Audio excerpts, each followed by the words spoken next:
So we're just finishing up 9.1, identifying key features of our graph. We just went through this example. We were given the graph and we went through and identified some key features. As we move through to example 2, I'm going to kind of pre-fill in my list here because I want to set myself up for success. And so in order to do that, I want to remember that my axis of symmetry has to be x equals a number. So I'm going to write x equals, right? Before I even get started. My vertex is going to be an ordered pair. So I'm going to write my parentheses and my comma with some blanks in there for my numbers. My y-intercept is going to be an ordered pair. And not only that, but if it's a y-intercept, it's going to be on the y-axis, which means my x value is going to be 0. I'm filling that in before I even start. My reflection point is going to be an ordered pair. My x-intercepts, now the only tricky part there is sometimes I have 1, sometimes I have 2. If I take a quick glance at the graph and see that I have 2, then I can kind of do that before I set up my parentheses. But again, x-intercept on the x-axis means it's going to have zeros in for y. So I'm prepping my work so that I'm not making mistakes along the way, so that I'm not just writing the axis of symmetry as a single digit, as a value, instead of writing it as a vertical line, that I'm writing y-intercept as 0, something. So I'm setting myself up for success in that sense. Okay, so does my parabola open up or down? This parabola, first time we're seeing this, opens down. That means it must have a negative to start. So it must be f of x equals negative something, something, something. I don't know, right? I don't really know. I mean, I can figure it out, but we're not there yet. But most importantly, it starts with that negative, and that's what's making it face downward. My axis of symmetry is that vertical line that serves as my symmetry line for my parabola. It's always drawn in, it's marked off, it's a vertical line. I just have to figure out what that x value is that it crosses through, and I see that it passes through at x equals -2 is my axis of symmetry. My vertex has to be on that line. So as soon as I write my axis of symmetry value, I copy that x value down into my vertex before I even look at my graph to identify where my vertex is, because I know conceptually that my vertex is on my axis of symmetry. So I look then, I'm trying to just grab the ordered pair for this point. I'm at -2, and then how many do I go up? 1, 2, 3, 4, 5, 6, 7, 8, 9. This point here is at -2, 9.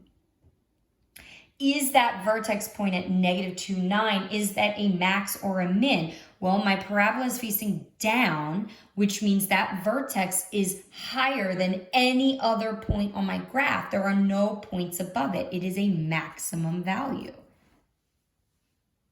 My y-intercept, just like it always has been, where it crosses, where my parabola crosses my y-axis, I look for that point and I'm reading off that value, the ordered pair. If I'm smart, I already got my 0 in there. 1, 2, 3, 4, 5. So 0, 5 is my y-intercept. My reflection point is just the mirror image of that y-intercept reflected over the axis of symmetry.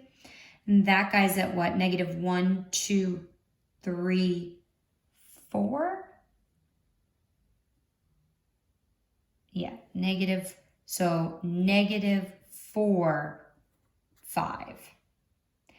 And again, if you look, that vertex x value is in the middle of your y-intercept x value and your reflection point x value. My x-intercepts, my zeros, right, where it crosses the x-axis, my zeros, I have one here. What's the ordered pair there? 1, 0. And I have one all the way over here at 1, 2, 3, 4, -5, 0. So again, given the graph, pulling all of that information off of the graph. So the second type of question that we might ask you for today is, what if I give you all of this? Could you produce the graph? So that's what we're going to do next. So if you take a look at number 3, given this information, can you draw a graph? So let me think about this. Now, it says opens down and it's a max. Those things are not really things that I can tangibly like, okay, I'm going to put that on the graph. You can't really do that, but they're great as a way to check to make sure that I've done this properly. So I'm going to go first for my axis of symmetry is at x equals 3. So I'm going to hit that up first. So I go to x equals 3, and I'm going, don't put a point there. You want to be careful because then you might think that that point's on your parabola, and it might not be. I'm going to go ahead and just draw my vertical line going through x equals 3, and that's my axis of symmetry. Now my vertex is at 3, 0. 3, 0 is this point right here. That is actually my vertex.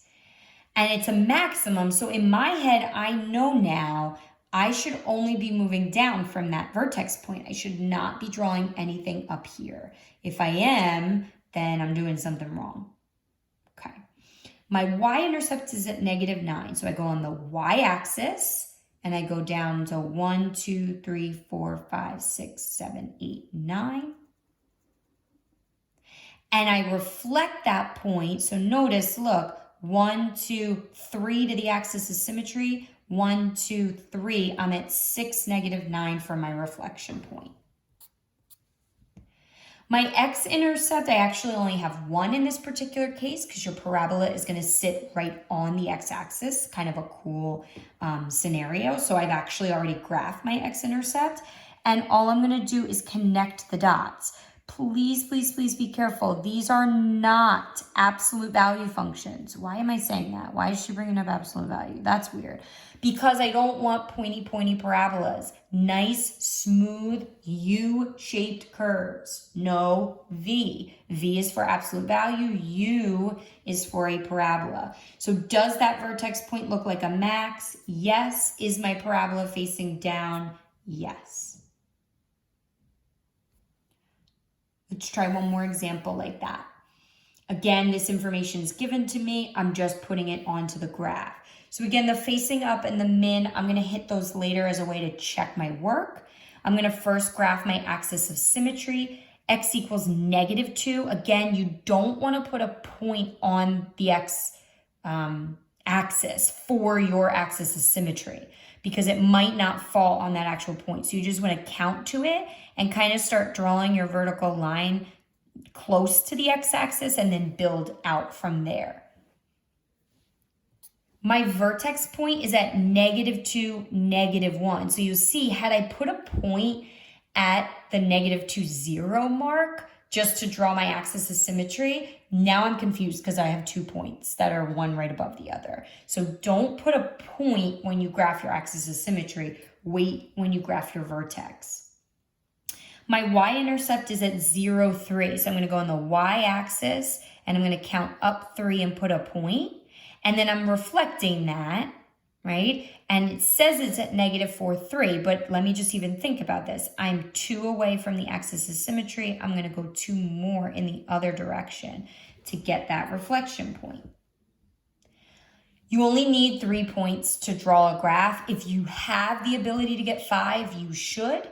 So I'm looking at my x-intercepts to generate 2 more points. So one of my x-intercepts is at -3, 0, which is this point right here, and another x-intercept is at -1, 0.